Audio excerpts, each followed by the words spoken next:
Kalau kalian takut pelihara BMW tua, kalian bisa pertimbangin ini nih. Oke, sekarang kita lihat dari depan ya. Pertama, bumpernya udah pakai MTEK 2, grillnya udah pakai M46ZHP, dan untuk lampu depannya, lampu C-nya udah pakai yang last edition nih, yang warna silver. Karena di tahunnya harusnya masih ember. Dan untuk proyektornya sendiri udah pakai bibot. Keren ya cuy, bener-bener OEM look banget. Geser ke samping, sebelum kita bahas velgnya, kita bahas suspensinya dulu. Shock breakernya udah pakai Bilstein, dan pernya udah pakai HNR. Nah, masuk ke velgnya, ini adalah BBS RX, ring 17, lebar 8, ET35 rata sampai ke belakang juga. Dan udah pakai spacer 2 cm. Untuk bannya yang depan ini pakai SX2 22545, yang belakang pakai HPY 21545. Nah, bisa kita lihat side skirtnya udah pakai dari MTEK 2 juga. Dan kaca filmnya udah pakai 20%. Lalu modifikasi yang di belakang, bumpernya udah pakai MTEK 2 juga. Jadi udah satu set ya, bumper, side skirt, bumper depan itu udah pakai MTEK 2, dan lampu belakangnya ini udah pakai yang warna silver, bukan yang ember. Knalpotnya udah diganti full system dari FCKS House. Mesinnya sendiri M54B25, udah di porting polish, dan filter udara sendiri udah pakai replacement dari KNN. Nah, itu knalpotnya ya udah diganti,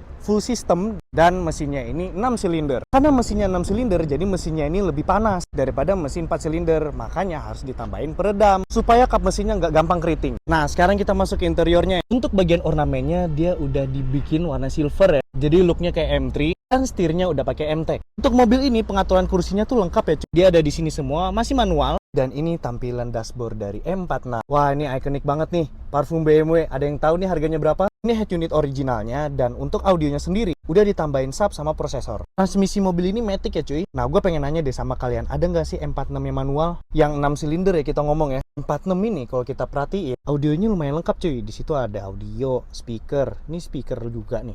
Ini ada Twitter. Dan dia selain ada airbag di dashboard sama di setir, ternyata di door trim ada juga cuy. Di sini udah ditambahin cup holder ya, dan ada armrest, dan ini armrestnya empuk-empuk. Nah, BMW tuh wajib rem tangannya tuh manual. Posisi berkendara mobil ini bener-bener nyaman banget cuy. Mobil Eropa tuh posisi berkendaranya nggak pernah salah.